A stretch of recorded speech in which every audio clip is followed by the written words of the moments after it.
2017 में मैं आया था तब आतंक का माहौल था, बेटियां सुरक्षित नहीं थी, व्यापारी सुरक्षित नहीं था। ये दो लड़कों की जोड़ी 2017 में भी बनी थी, 2014 में भी बनी थी।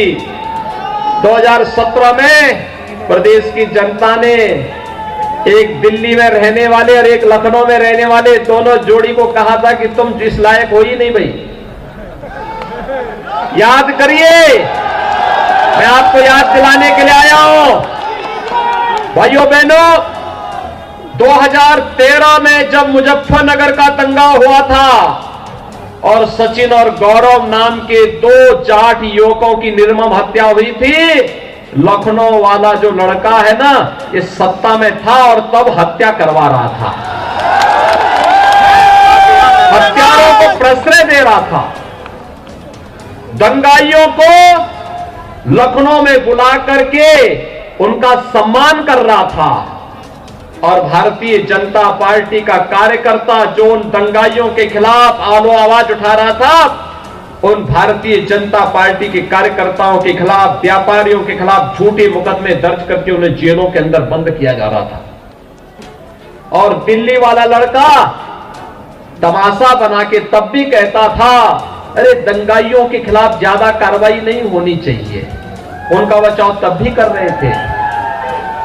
एक बार फिर से ये लोग अपने एक नए कवर के साथ आपके बीच में फिर आ रहे हैं। माल तो वही है, लिफाफा नया है, माल तो वही पुराना सड़ा गला माल है। जिसने असुरक्षा दी, जिसने दंगा दिया, जिसने माफिया दिए, और आज भी कहते हैं, कह रहे आने दीजिए सरकार। हमने कहा कभी नहीं हो रही, कवायद के दिन तक भी तुम्हारी जो है, कयामत के दिन तक भी तुम्हारा ये सपना साकार नहीं होने वाला है, ये मान करके चल लो। लेकिन ये देख लो, 10 मार्च के बाद ये पूरी गर्मी शांत करवा देंगे।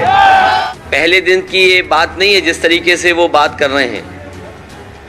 और मैं तो कहूंगा कि इलेक्शन कमीशन इस बात की नोटिस ले कि एक मुख्यमंत्री की भाषा ही नहीं हो सकती। और जहां तक गर्मी का सवाल है, जिस दिन गर्मी खत्म हो जाएगी उस दिन हम लोग मर जाएंगे। जितने भी हम लोग बैठे हैं, अगर गर्म खून हमारे अंदर नहीं बहे तो हम जिंदा क्या रहेंगे। लेकिन जहां तक सवाल मुख्यमंत्री जी का है, उनका एफिडेविट देखिए, कितनी धाराएं उनके ऊपर थी। भारतीय जनता पार्टी सोच रही है कि गलती तो नहीं करती उन्हें मुख्यमंत्री बना करके। तो ये जो मुख्यमंत्री जी के अंदर गर्मी आ रही है, वो इसलिए गर्मी आ रही है कि ये टिकट जगह जगह मांग रहे थे, इनकी मनपसंद टिकट उन्हें नहीं मिली, उन्हें वापस उन्हें घर भेज दिया गया है। प्रधानमंत्री जी ने इन्हें पैदल पैदल चलाया। जो पैदल पैदल चल रहे हैं और बेदल हैं, कभी मुख्यमंत्री से पूछिएगा उनका दल कौन सा है, क्या वो भारतीय जनता पार्टी के सदस्य हैं। और भारतीय जनता पार्टी ने तय किया है कि जिस तरीके से इन्हें पैदल पैदल चलाया, आने वाले समय में इनको कुछ मिलने वाला नहीं है, इसलिए इनकी भाषा बदल गई है। और जब से गठबंधन के लोग और गठबंधन के लोगों को समर्थन मिला है, इनके चेहरे पर तोते उड़ गए। बिहार में मुख्यमंत्री आता था, पहले अपना बंगला बनाता था। जब 2017 में पार्टी ने मुझे मुख्यमंत्री बनाया तो मैंने कहा मुझे बंगले की कौन आवश्यकता है, हम तो कहीं भी रह लेंगे, लेकिन प्रदेश में हर गरीब को मकान मिलना चाहिए। 43 लाख से अधिक गरीबों को हम लोगों ने मकान दिया। लेकिन भाइयों बहनों, इससे पहले पैसा जाता कहां था? इससे पहले ये पैसा समाजवादी पार्टी के इत्र वाले मित्र के घर में जाता था। और इत्र वाले मित्र पैसे से पूरे खानदान को यूरोप का टूर कराते थे। यूरोप का पैसा जनता का, और टूर समाजवादी यूरोप में निकले हैं। कहेंगे समाजवादी, नाम समाजवादी, काम दंगावादी और सोच परिवारवादी।